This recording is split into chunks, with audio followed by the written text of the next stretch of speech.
buhay o kabiguan, ng ligaya o lungkot. Kaya marapat lamang na tanggapin si Jesus bilang tagapagligtas at Panginoon. At matapos yun ay panariwain ang katapatan at paglapit sa Kanya bawat araw o day by day. Ang day by day ay naglalayong umalalay sa pang-araw-araw na pamumuhay. Narito po si Kuya Ed Lapis sa mensaheng pinamagatang Grow Your Mind.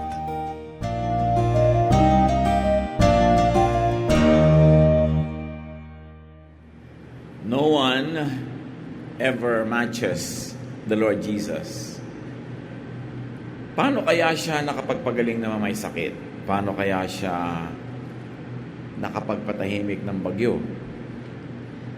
Paano kaya siya nakapagpaamo ng mga taong maiilap? Ano kaya ang hiwaga ng kapangyarihan ng Panginoong Hesus? Ano ang hiwaga ng Ama sa Langit na lumikha ng lahat? Na unti-unting nauunawa ng mga scientists as we study the natural sciences, we begin to have a glimpse into the wisdom of God as designer.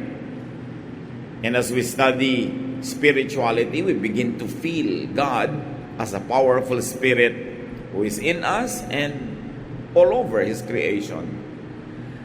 Isa sa mga pinakamahalagang journeys ng buhay is to know God. Even to know, for instance, your parents, to know your children, to know your spouse, to know your friends.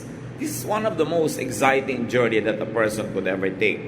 But to know God, to know someone, to know people, takes mental growth. Mahalaga na maunawa natin ang mga bagay na dapat maintindihan. At habang nakakaintindi tayo ng mga ibang mga ideya, nagkakaroon tayo ng susi na pambukas ng mga iba na namang mas matataas sa mga ideas. A person could only be as big as his mind. A person could only go where his mind could go, where his thoughts could go.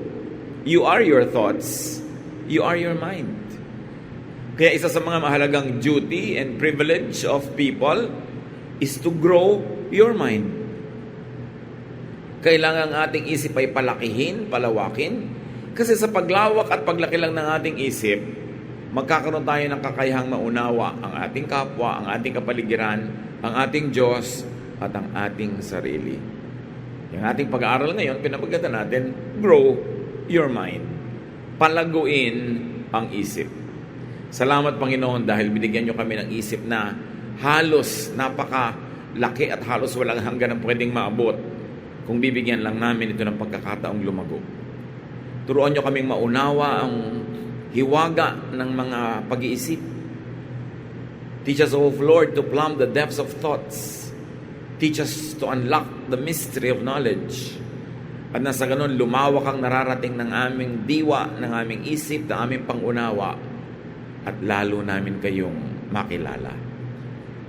Forgive us our sins, cleanse us, O God, enable us to have a better, bigger piece of your wisdom as we ponder your thoughts. Guide us now. Akayin mo kami, Panginoon, sa lalo pang pagtalino, sa lalong kaliwanagan, para mas marami kaming lalong marating. Forgive us our sins, enable us, O God, to see you face to face, to hold you by the hand, and to follow in your footsteps. Palakasin nyo rin ang katawan ng mga kapatid na maaaring may nararamdaman. At sino man ang paparito pa lang at wala pa, gabayan nyo at makarating ng maluwalhati. At kami lahat, Ama, humihingi ng inyong pagpapala. Humihingi kami ng inyong kaliwanagan. In the name of your Son, Jesus our Lord, our teacher, we pray with thanksgiving. Amen. Hosea 4:6, my people are destroyed from lack of knowledge. Isa yan na sure way to be destroyed when you're ignorant. Pag hindi mo alam ang natural law, hindi mo alam ang social law, hindi mo alam ang scientific law, hindi mo alam ang legal law, even ignorance of the law is not an excuse.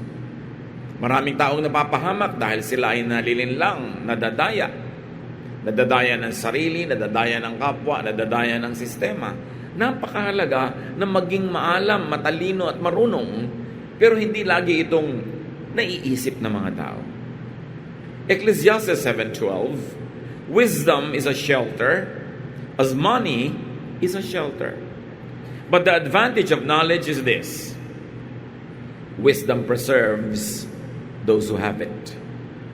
So kinumpara dito ang dalawang bagay, pera at karunungan. Ang pera daw ay parang kanlungan, proteksyon, shelter. At totoo nga naman, up to a point, money can protect you.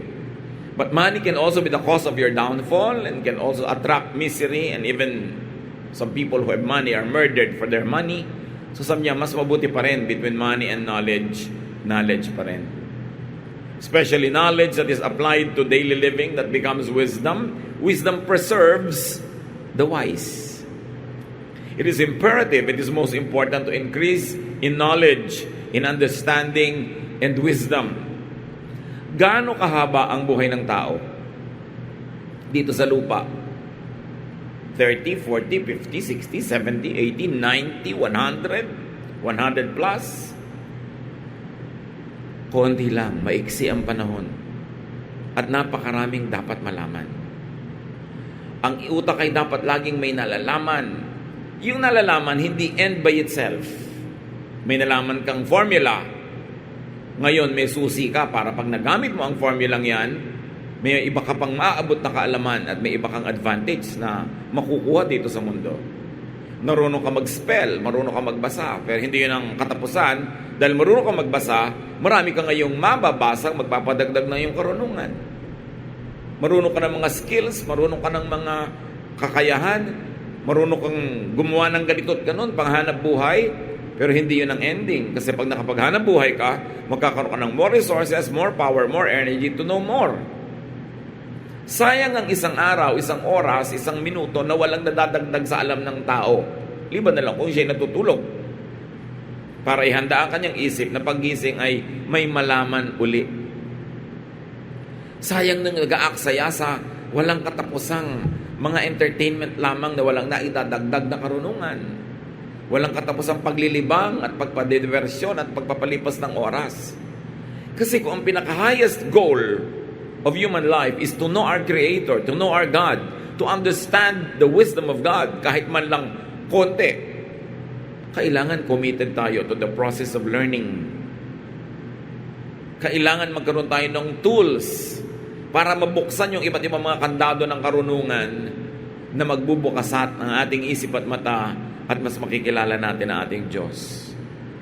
One of the greatest duties, privileges, and rights of God's people is to grow their mind. Kaya pipilitan naman ni Satan na pigilan ka. Pinagsasara ng isip mo, binibigyan ka ng mga biases, binibigyan ka ng mga katamaran para hindi ka mag-aral. How do you grow your mind? Unang-una, of course, obviously, study. Proverbs 4:7, the beginning of wisdom is this: get wisdom. Though it costs all you have, get understanding. Meron kang hindi naiintindihan, dapat meron kang gawin paraan na maintindihan yon. Meron kang hindi alam na spell, kailangan matutunan mong ma-spell yon. Malampasan mo yung hindi ko alam at gagraduate ka sa, alam ko na. Meron kang hindi naiintindihan na dapat ginagawa ng taong nag-aalaga ng may sakit, ginagawa mo dapat sa mikrobyo sa bahay, ginagawa na isang nagluluto, ginagawa na isang nagre-repair ng sirang makina. Alamin.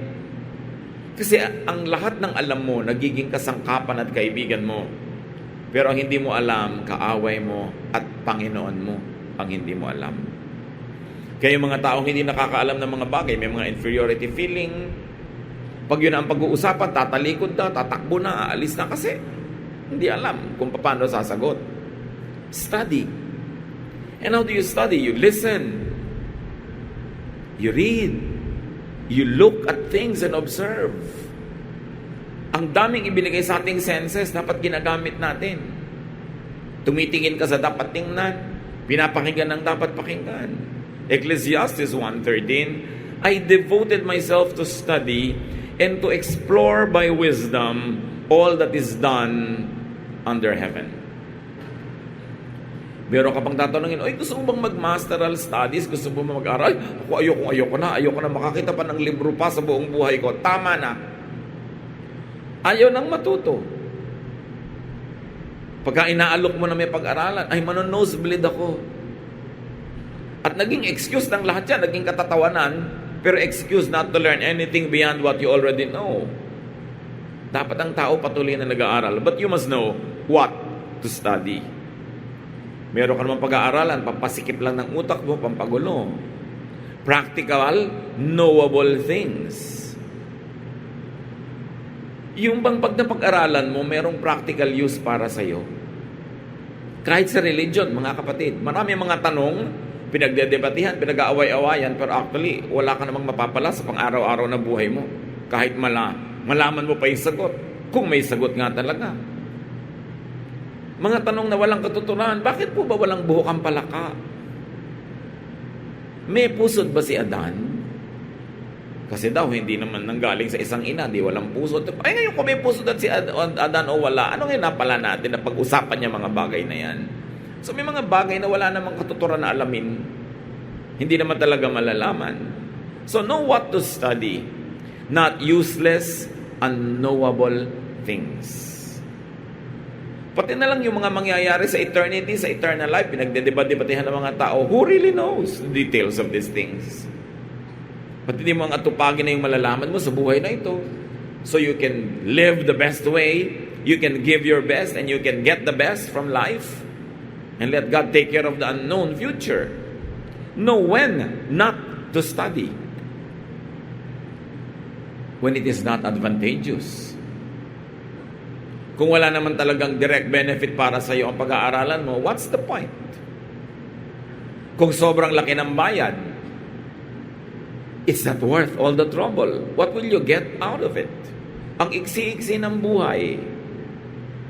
Sa kaiksian ng buhay, hindi ka rin nagsasayang ng oras sa pag-aaral ng mga bagay na hindi mo naman talaga gagamitin o magagamit man pero sobrang konti compared sa ibabayad mo.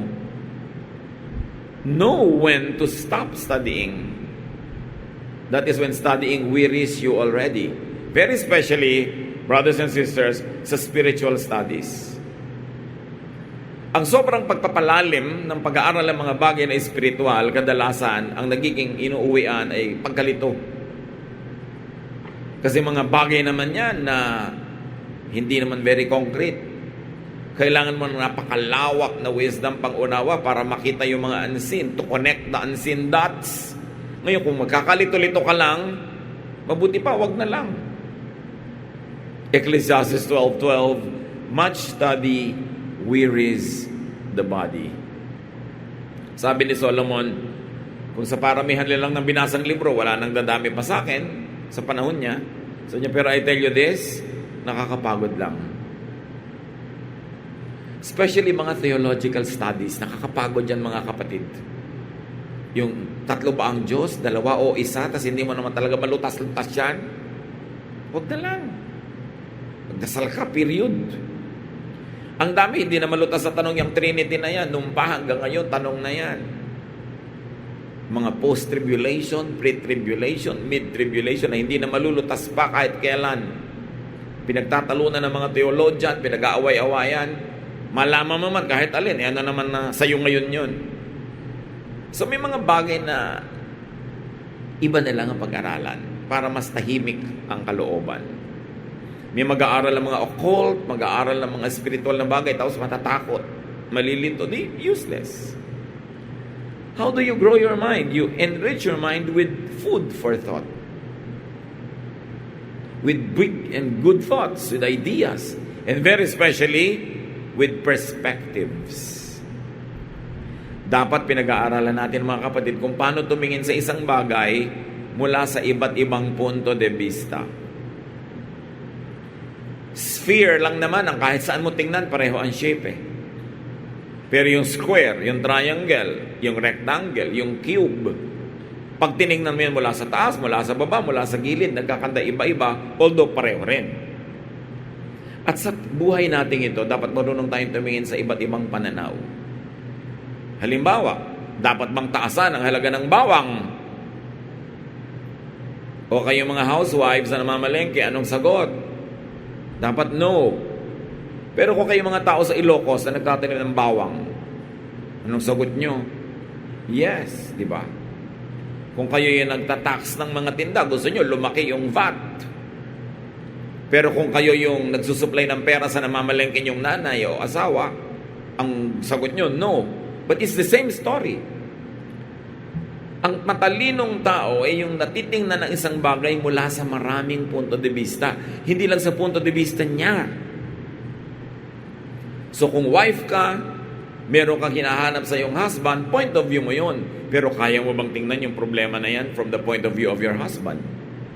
From the point of view of your mother-in-law? From the point of view of your children, halimbawa? Dapat nilalawakan ang pag-iisip. Dahil sa ganun lang natin madadagdagan ng pangunawa sa kapwa, sa sarili, at higit sa lahat sa Diyos. It's very important because most of the time, what many people call truth, goodness, beauty, etc. are relative, nasa tumitingin. Most of the time, it is a matter of perspective. Dapat ba o hindi dapat umulan? Gusto ng farmer umulan kung tuyo ang bukid. Pero may birthday ka, meron kang kasalan in the garden, ayaw mong umulan. Point of view. To understand many points of view. And of course, to grow our mind, we've got to get out of the proverbial boxes. What are these boxes? The prisons of the mind. Yung may gustong pag-usapan yung tao, ayaw kong pag-usapan yan. It's a prison of the mind. But ayaw mong pag-usapan kung ang pag-uusap ay makakalutas sa problema. Ayaw kong i-discuss yung mga bagay na yan. Mga molds and patterns, chains of our thoughts. Maraming kulungan ng ating isip, like biases. Pagkataga ganung probinsya, magnanakaw yan. Pagka maitim ang gilagid, taksil yan. Diba? Pagka ganito tumingin, hindi mo pagkakatiwalaan, marami tayong biases. Up to a point, it might be true, but not always. So you cannot judge a situation by your biases. We should always try to keep to understand. Mga mag-asawa, pagka kayo nag-aaway, usually ang problema, hindi naman dahil tama si Mr. o mali si Mrs. Hindi nyo lang sinisikap unawain ng isa't isa. Iginigiit nyo yung point of view nyo over the point of view of your spouse. Gusto nyo kayo yung manalo, gusto nyo kayo yung manaig, kayo yung masunod. Siya, ganoon din ang gusto niya. Ganon din kuminsan ng mga magulang at mga anak. Points of view.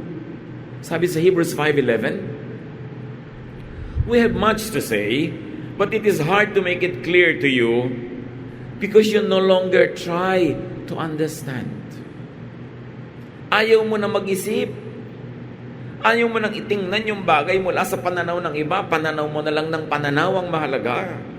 So kahit anong gawin paliwanag, hindi mo maintindihan.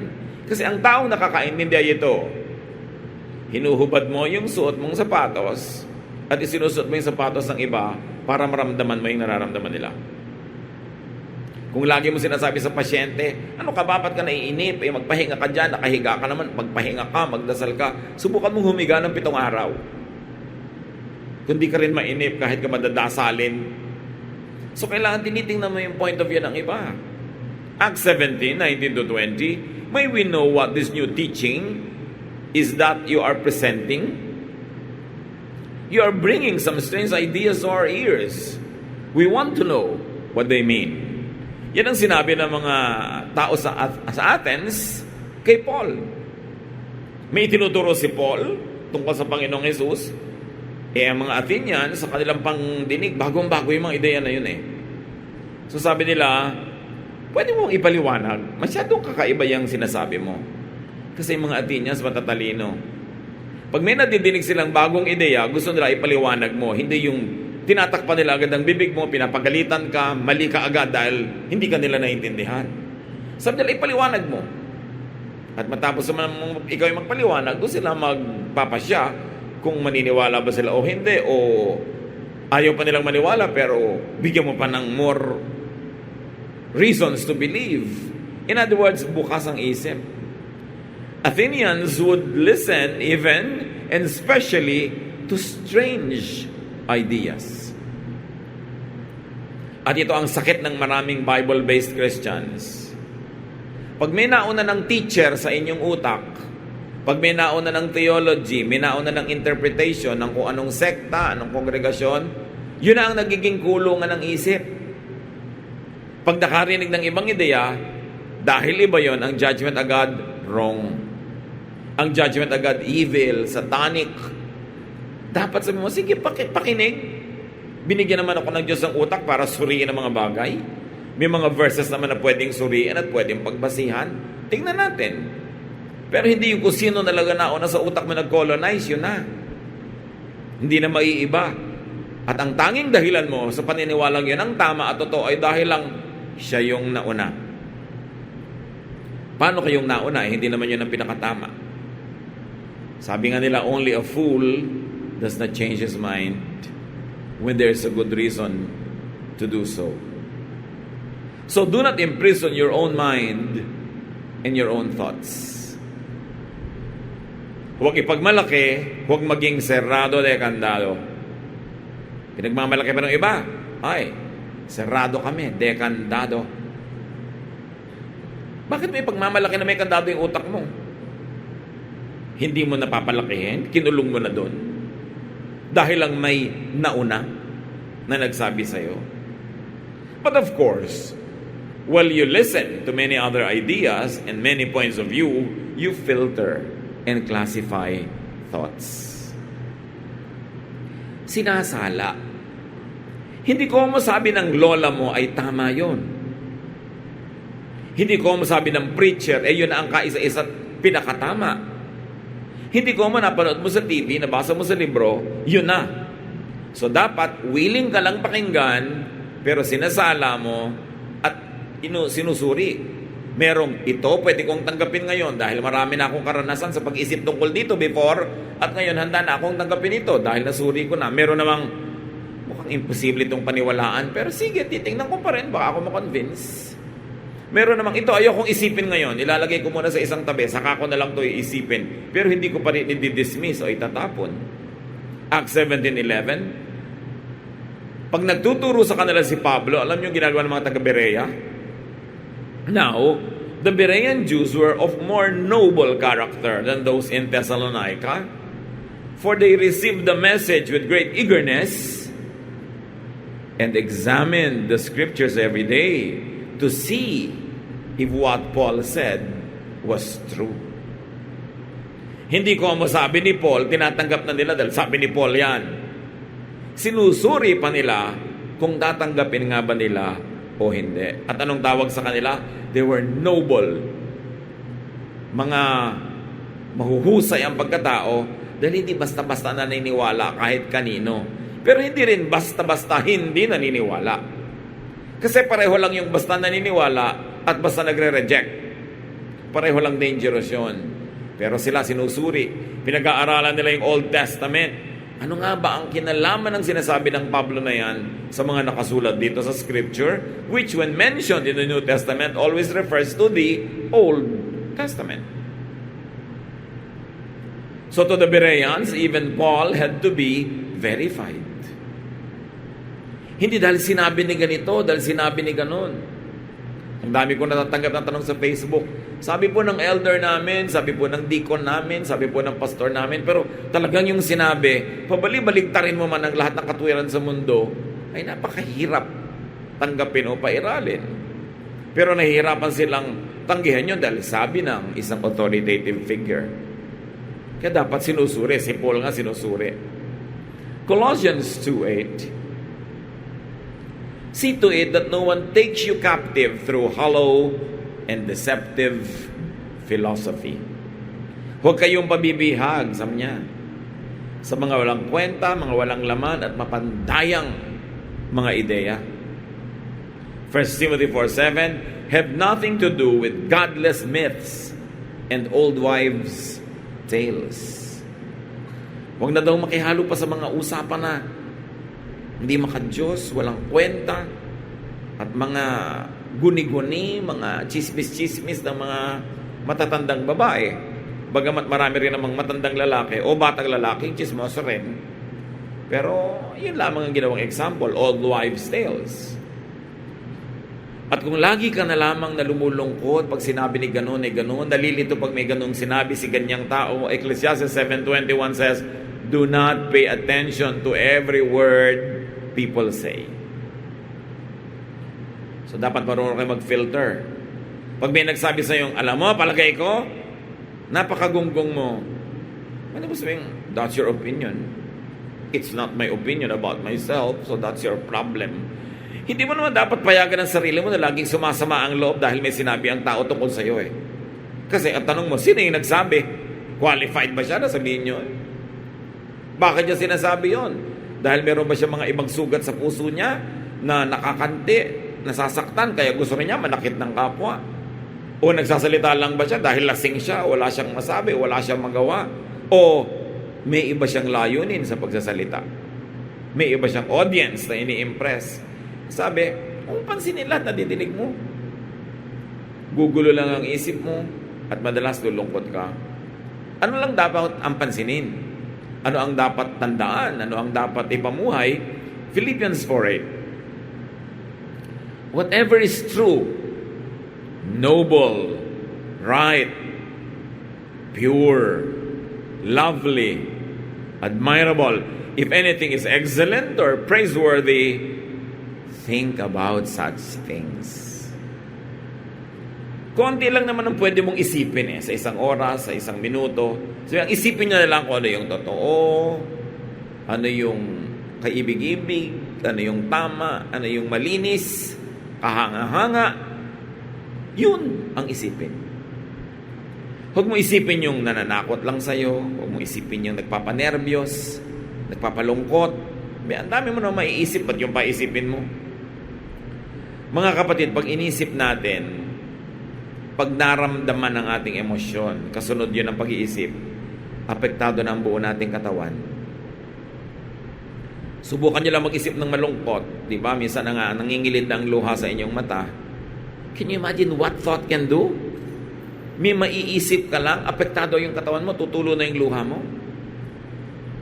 Pag meron ka mahal sa buhay na selosa ka pa naman halimbawa, naisip mo na baka meron siyang ibang minamahal this very minute, nagiinit na yung gilid ng tenga mo, dumadalas na yung tahip ng dibdib mo, sumisikip na ang iyong paghinga, naiisip mo pa lang yun. Kaya mahalaga na ang isip na kokontrol, kasi pinapasunod ng isip ang katawan. At maraming mga sakitang tao ng katawan dahil sa pag-iisip. Kaya sabi, whatever is true, noble, right, pure, lovely, admirable, kung merong maganda, kung merong mainam, yun ang isipin. Meron ka mahal sa buhay, may pangit siyang ugali, may magandang ugali, ang isipin mo yung maganda. Para ka sumaya. Sabi mo, may pangit siyang ugali, sige, isipin mo, pero anong effect sa'yo? Nalulungkot ka, nadidiscontento. Bakit ka mag-iisip ng mga bagay na hindi maganda ang epekto sa iyong katawan? Another way to grow your mind is to keep updating what you know. Update your mind. Update your understanding. And update even your theology. Mga kapatid, the Word of God does not change. The Bible does not change. But your scholarship should grow. Your understanding and interpretation should grow. Hindi dapat yun nanatili sa isang level lang forever. Dapat lumalalim ang pangunawa, lumalawak ang understanding, at gumaganda lalo ang pag-a-apply sa buhay. Pwede mong huwag palitan ng iyong pananaw, ang iyong interpretation, ang iyong theology, kung perfect ka na nung araw na una mo nabasa yun. Let's say meron kang nabasang verse 20 years ago, 15, 10 years ago, 5 years ago. Ang pagkakaintindi mo, ganito. Ang pagkaka-explain sa'yo na nag-explain, ganito. At yun ang ngayon ang pananaw mo. 5, 10, 15 years later, yung pa rin ang pananaw mo. Either perfect na yung interpretation na yun noon pa, so hindi na dapat palitan, o hindi ka nag-grow. Walang nag-growth na nangyari. So pareho lang. We've got to keep updating. Kaya sabi sa Acts 17:21, all the Athenians and the foreigners who lived there spent their time doing nothing but talking about and listening to the latest ideas. Bakit mas conservative ang taga-baryo kaysa taga-bayan? Bakit mas conservative yung taga-bayan kaysa taga-lungsod? Isa lang yon. Kasi yung taga-lungsod, mas exposed sa maraming bagong ideas. Lagi. Sa dami ng dumarating ng mga bagong tao, sa dami ng nakikita, nababasa, napapanood. Exposed sa maraming ideas. Kaya nagiging mas broad-minded. Kaya mas nakatira sa isang liblib na lugar, yun at yun ang nakakausap, ito at ito ang naririnig. Yun ang mga conservative. Yun ang mahirap makausap, makaintindihan. Kasi yung nauna sa utak niya, yun na lang forever. Kaya napakahalaga na nakakarinig ka ng mga bagong ideya. Pero gusto kong bigyan din, you filter the ideas. You test the ideas. But you've got to hear ideas. Sabi rin sa Bible, iron sharpens iron. Para mo mapatalas ang isang bladed weapon, kailangan mo siyang ikiskis sa isang matalas at matigas na bagay din para siya tumalim. Ganon din ang isip. Kailangan merong nakakausap.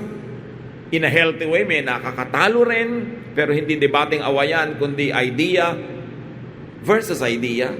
And let the better idea win, not the better person. Then you become wiser. Kita nyo yung mga tao, kahit sa pamilya natin, na mahirap makausap, mahirap makasundo. Usually, yung mga taong saradong isip. May pinapaliwanag ka pa lang, alam ko na yan, ayoko marinig yan. Ganun agad. So, yun ang talagang nakasara ang isip. Proverbs 9:9, instruct the wise, and they will be wiser still. Teach the righteous, and they will add to their learning. Pag daw matuwid ang tao at matalino, laging umaasenso ang pag-iisip. Kaya sabi nila, alam nyo, bakit yung mayaman, lalong yung mayaman? Ang nagagalit lang naman doon, yung hindi yung mayaman di ba? So may ginagawa siyang tama sa pagyaman, kaya siya lalong yung mayaman. But of course, sa mga naiinggit, minamasama nila yun.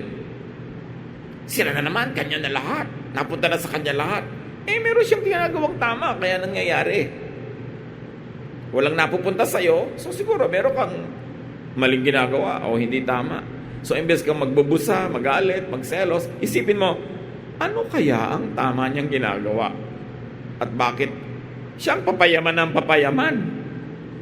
Siyempre, yung mga naiingit, di bale, pupunta naman siya sa impyerno. Ganyan naman ang mga papakonsuelo de bobo ng mga relihiyosong walang pera. No? Hindi ba mabuti na ikaw na papunta sa langit pag namatay ka, mayaman ka rin ngayon? Masama ba yun? So let's stop comforting ourselves with empty words. Successful people know something right and they do it. Kaya dapat kung gusto mo rin maging successful, know the right thing to do. Yung matalino, lalong tumatalino. Tulad ng mayaman, lalong yung mayaman. At napansin nyo ba, yung maganda, lalong gumaganda. Huwag lang maglagay ng sari-saring mga kung ano-anong nilalagay sa mukha nila na hindi dapat. No? Kasi kumisan, hindi mo na makilala. Alam nyo na, yung may cheekbone na parang isang buong tuhod na niya yung napalagay sa cheeks niya. Hindi na cheekbone no? Parang skeletal system na yung napalagay doon, ang laki. So hindi gumanda. Kasi ibig sabihin, mali yung ginagawa niya. Kasi nangungopya sa iba, na siguro hiniyangan, pero siya hindi. So hindi ko mo ginagawa ng iba, kokopyahin mo na. Again, filter the ideas.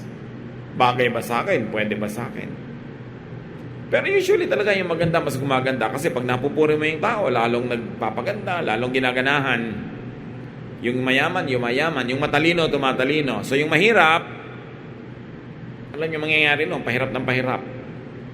Kasi meron siyang dapat malaman kung paano siya makakatakas sa kahirapan. Kasi 90% naman ang kilala nating mayayaman ngayon, mahirap noon. Anong ginawa nila? Bakit sila yumaman?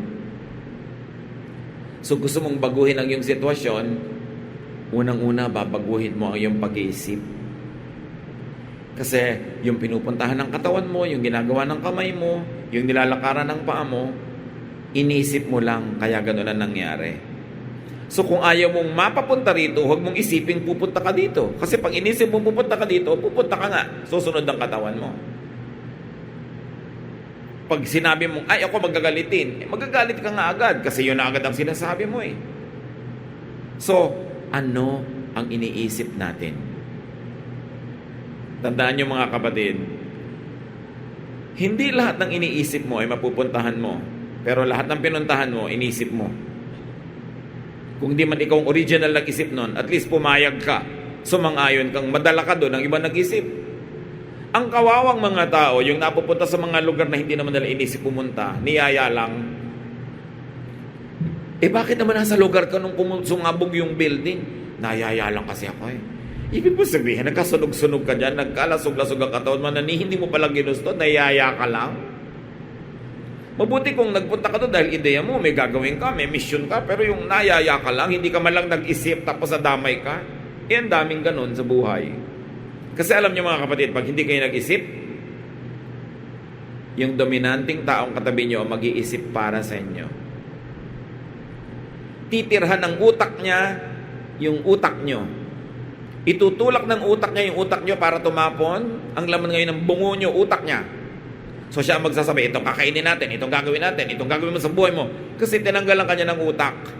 Huwag kayong titigil mag-isip dahil merong titira sa utak niyo na iba. Mga ganyan yan eh. Yung halimbawa yung mga ayaw na mag-isip. Kung ano sabihin ng ate, yun ang gagawin ng lahat. No? Kung ano ang utos ni gano'n, ni tatay, kahit na maling-mali, sunuran ng lahat. Kasi hindi na kayo mag-iisip para sa sarili. Si Paul sinusuri. Kahit sino dapat sinusuri mo. Ang nananalo dapat sa paligsahan, hindi yung mas malakas sumigaw, hindi yung mas may pera, yung mas tama ang katwiran. Yun dapat. Kaya yung batang, dito tayo manonood lahat. Alam niyo yan? Dito tayo, parental and guidance o general audiences. Pinakatama yung idea niya, siya nasunod. So ang point, sinong nakatira sa utak niyo ngayon? Maganda sana kung ang Espiritu ng Panginoon ang lagi natin pinapatira doon. But one thing occupies one place at one time. Pag hindi kayo ang nakatira sa loob ng inyong brain, may ibang nakatira. Usually somebody who dominates you. Hindi mo nakakain yung gusto mo dahil itong gusto niyang kainin, so yun na rin nakakainin mo. Hindi mo namang gusto pumunta doon, pero niyaya ka, nakakahiyang tumanggi, so nandun ka. Buong buhay mo, sasayangin mo na iba ang nakatira sa loob ng utak mo. Kailan ka pa magiging ikaw? Kailan mo gagawin yung talagang gusto mong gawin? Kaya dapat ang tao naninindigan din para sa iniisip niya. And if you are wise, you can always be wiser. When you open your eyes, open your mind, when you look at other points of view, when you listen to new ideas, doon ka palang aasenso. Again, linawin natin, ba't natin gustong umasenso? Para mas maintindihan natin ang Diyos. Kasi ang daming hiwaga na dapat maintindihan. Ang dami niyang ipinapakita ang dapat makita. Ang dami niyang ipinaparinig na dapat dinggin. But we have to practice to be able to hear, to see, to understand. And how else do you grow your mind? Share your thoughts in the marketplace for review, for challenge, for pruning, even for enriching by others. May naiisip ako, A, anong tingin ninyo? Sasabihin ba, ay, mas maganda yan kung A-. Ay, mas mabuti yan, A+. Ay, wag na lang A, B na lang. Bakit B? Papakinggan mo ngayon. They say, ay, oo nga, no, gawin nating A+. O gawin nating A-. O, tama, B dapat. Dapat marunong kang sumangguni, makinig. At the same time, laging may filter. Kasi, tinitingnan mo, ano bang layunin niya? Bakit niya pinapa-B? Dahil may iba siyang ititinda? Dahil gusto niyang tumira sa utak ko? Iniisip mo lahat yan. Pero ang mahalaga mga kapatid, willing kayong pa-criticize. Willing kayong pa-critique. Willing kayong suriin ang inyong mga ideya. At kung maraming mga ibang nagtatalo-talo na points of view about your own point of view, at the end of the day, when you have heard what you should hear, when you have filtered things, you make the decision. Para kung maganda yung decision nyo, maganda yung nangyari. Kung pangit man, sarili nyo lamang ang inyong gagawing responsible. Importante yan, mga kapatid. 1 Timothy 4:13, "Until I come, devote yourself to the public reading of Scripture, to preaching, and to teaching." So gusto ni Paul mag-grow yung kanyang mga tinuturuan. So sabi niya, hanggang magkita-kita tayong muli, huwag kayong titigil ng kaaaral. What is important, mga kapatid, is to put your mind to work. Sayang ang isip na hindi ginagamit. Yung, ikaw na nga mag-isip, saan ba tayo pupunta? Bahala ka na. Dapat nag-iisip ka rin. Know what should be known, as we have already discussed. Philippians 1:9, "And this is my prayer, that your love may abound more and more in knowledge and depth of insight." Na lalo ka maging maibigin sa Diyos, sa kapwa, dahil nadadagdag ang kaalaman mo at lumalalim ang iyong pangunawa. Now, know. So meron ka na ngayong alam, kapatid. Ano man yun? What else should you do? Believe in what you know. Remember, nasala mo na before you accepting it and putting it in your library of knowledge. Believe in it. Because when you don't believe in what you know, it's pointless. Why know it when you won't believe in it? Mark 5:36, ignoring what they said, Jesus told the synagogue ruler, "Don't be afraid, just believe." In other words, sinasabi ni Lord sa synagogue ruler na yung anak ay naghihingalo, nasabi ng mga nagbalita, namatay na, huwag mo nang dalhin pa si Jesus sa bahay dahil patay na. Sabi ni Jesus, "Don't be afraid, just believe." What do you know about me? Bakit mo ko inimbita?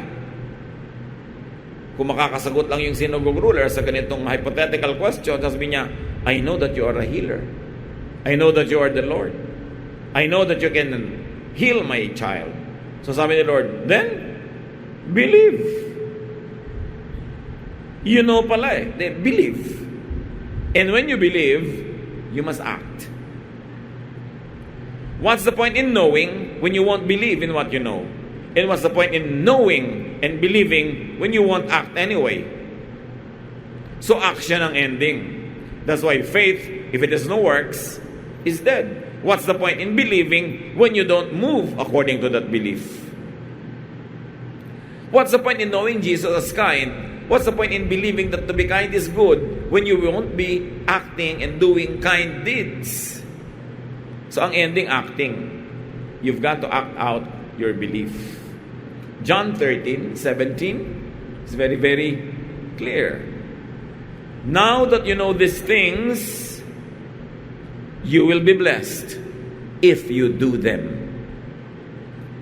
So nalalaman mo na ang bawang panggisa, o naniniwala ka na ang bawang na hindi sinasama sa ginisa, nagpapasarap sa ginisa, you believe, then you act, maggisa ka. Aanin mo na alam mo yung bawang na magandang ingredient. Ay, mabuhusay ang bawang sa puso, sa blood pressure. Tapos hindi mo naman kinakain. Sayang ang alam mo. You know that Jesus is teacher? Learn from Jesus. You believe in Jesus as healer? Believe in Jesus. Act upon that belief. Alam niyo mga kapatid, unang-una, marami tayong hindi alam. Lugi na tayo agad nun. Dalang hindi mo alam, hindi mo pwedeng magamit. Pangalawa, marami tayong alam, ayaw naman natin paniwalaan. So, ang daming laman na ideya ng utak mo na hindi mo pinaniniwalaan, edi sayang, nalilito ka lang. Pampagulo ng utak yan. Pangatlo, marami tayong nalaman, tapos pinaniwalaan, tapos hindi naman ginagawa, edi wala rin kwenta. Bakit mo pa nalaman? Nalaman mo, halimbawa, na ang asawa mo mabait sa'yo. Pinaniwalaan mo yon, na-prove mo yon. Ano dapat gawin mo ngayon? Maging mabait ka rin sa kanya. What's the point in knowing na mabait ang asawa mo para negatively gamitin mo yun para siya abusuhin? Mabait yan. Pwede na yan, hindi pansinin, hayaan mo, mabait naman yan. Buti pa, hindi mo nalang nalaman na ganon. Ang action mo pala, negative, pangit. Kaya kailangan, mga kapatid, you know, you believe, and you act. Especially in things that concern our faith. What do you know about Jesus? What do you know about His teachings? Pag sinabi ni Jesus na it is more important to love than to be cruel and be lawful and legal, do you believe that? If you do, you believe that love is more important than being legalistic, then you should act. You should love more instead of being more legalistic and judgmental. Action is the ending of thinking. Sayang yung ideyang pumasok na sa loob ng utak, tapos pinaniwalaan na, tapos hindi itinupad. Ang daming magandang dapat mangyari sa buhay natin kung aalamin lang natin, paniniwalaan at gagawin. Pero para mangyari yon, dapat marami kang, huwag na lang alamin, natapos kang mamili. Pinili mo hindi alamin. Iba naman yung hindi mo alam dahil hindi mo naman alam na may ganun ideya. Pero inaalam mo, tapos pinipili mo, ay, hindi ko kailangan yan. And then pag naniniwala ka, put it to action. You believe in love? Then love. You believe in goodness? Then be good. Until it becomes action, it means nothing. Faith, if it is no works, is dead. Your brain is forever. The brain dies. What I mean is your mind is forever. The brain dies, but not the thoughts. Nakita nyo lang, binabasa natin sa Biblia, lahat na nagsulat niya, namatay na eh. Pero buhay pa yung ideya. Mga ideya ni Rizal, buhay pa, kahit patay na siya. Kasi ang magandang ideya, hindi namamatay. Get your mind to the highest possible development as soon as possible. Yung mahahalagang bagay na dapat malaman, alamin, huwag tamad. Yung mga dati nang nalaman na ngayon napapatunayan ng iyong karanasan na mali pala, tanggalin sa sistema. Kahit tradisyon, kahit nakaugalian na. That way you change from glory to glory. Then you become closer and closer to truth, to know God more. More than theology, more than verses, there's still so much to know about God.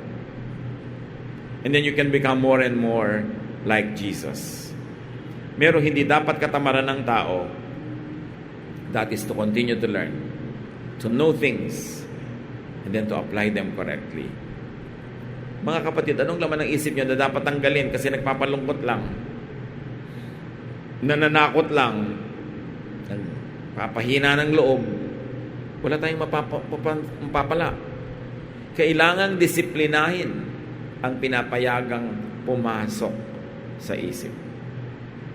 Paminsan-minsan, may pumapasok na hindi mo napansin, nakasingit, hindi dapat pagtagalin, dapat itaboy agad. Ideas that depress you, ideas that make you sad, make you angry,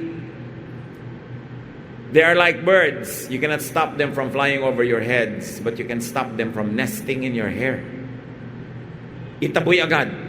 Basta pangit na ideya, hindi maganda, itaboy agad. Dapat binabantayan yung pinto ng ating isip kung alin ang pinapapasok. Ama namin sa langit, turuan mo kami na maging dedicated to continuing education. Formal, informal, practical education. Makita mong committed kami to enriching our minds.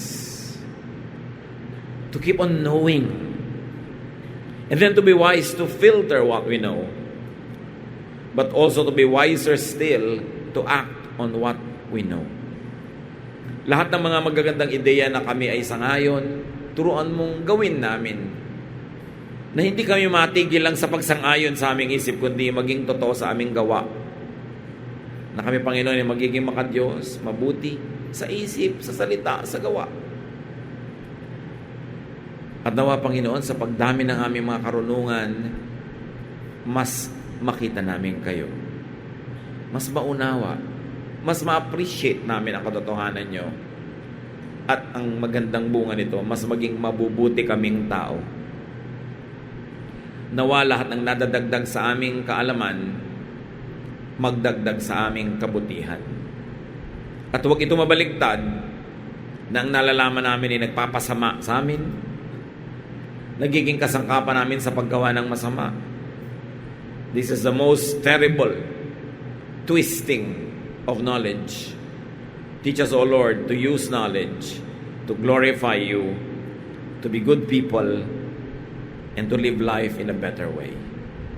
Pagbulay-bulayan natin, mga kapatid, ko ano ang personal na kahulugan ng mga ito sa ating mga buhay-buhay. Turuan niyo kami, Lord, i-apply sa aming personal lives ito mga dinapuan ng pag-iisip namin ngayon, that we should continue to know, to learn, to believe, and to act. Let's spend some time in silent prayer.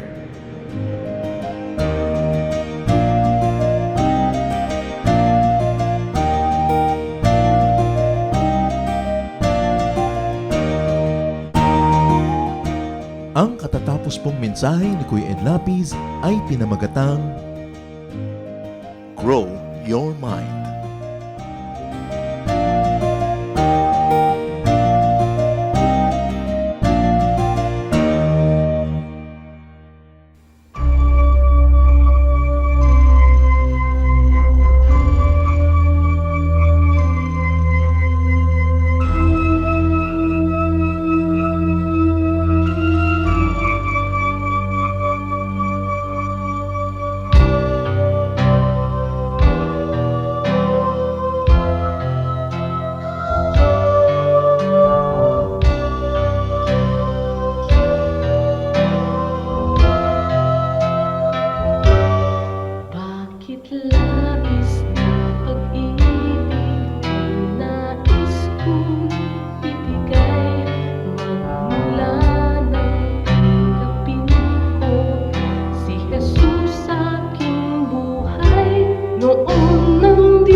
Maraming kayamanan ang ating bayan, maraming hiyas ang ating lahi na dapat makilala at pahalagahan. Kadalasan meron po tayong parang mababang pagtingin sa ating sarili, sa ating mga ninuno, sa ating mga katutubo, at ito marahil ay dahil lamang sa kulang tayo sa impormasyon o kaalaman, kulang tayo sa pagkilala, kaya hindi natin nakasanayan at kung minsan hindi tayo nagagandahan. Maraming kayamanan ang lahing Pilipino. Dapat na makilala, dapat itanyag, at dapat lang na magamit sa pagsamba sa ating Panginoon tulad din ng lahat ng mga larangan ng mga artes ng ating bayan. Isa na dito, na kayamanan ng bayan ang ulalim. Ang ulalim ay isang epikong paawit ng mga Kalinga. Anang kanodul lalame susu tanang tatong si anang kinang nakuha nakampot ko. Ang ulalim ay isang mahabang awit o epiko na nagsasalaysay ng mga pakikipagsapalaran ni Banna, ang bayani ng epiko, at ang kanyang panliligaw kay Laggunawa. Ito ay maririnig sa gabi sa mga masasayang pagtitipon tulad ng budong o kaya sa mga tahanan bilang pang-aliw at pagkwento sa mga bata ng kasaysayan ng lahi. Nan isumin ginaka awet kad nang ngayon nyo kanda.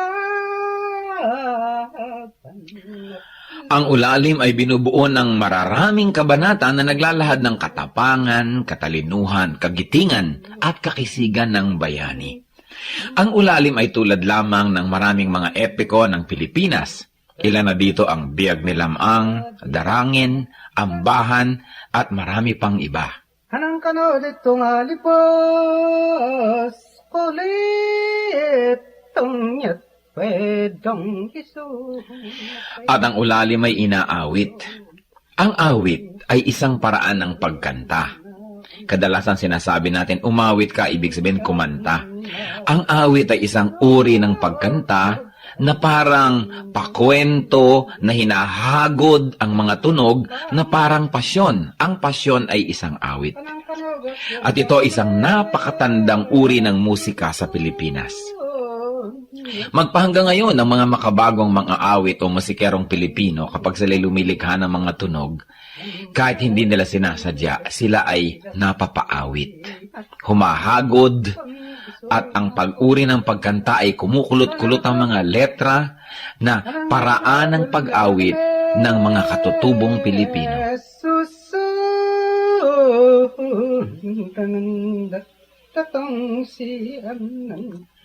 Kilalanin po natin ang mga awit, ang mga epiko ng ating bayan. Hindi tayo salat sa mayamang kultura. Kulang lang tayo sa pag-aaral at kulang lang tayo sa pagkilala. Kung mahal natin ang Diyos ay dapat mahalin ang bayan na ibinigay sa atin. At ang bayang yan ay ang Pilipinas at ang kulturo ng Pilipinas ay dapat kilalanin, itanyag, mahalin, gamitin sa pagsamba. Ulalim, epiko, hiyas ng lahi, kayamanan ng bayan. Isumin ginaka awet kad nang ngayon nyo kanda.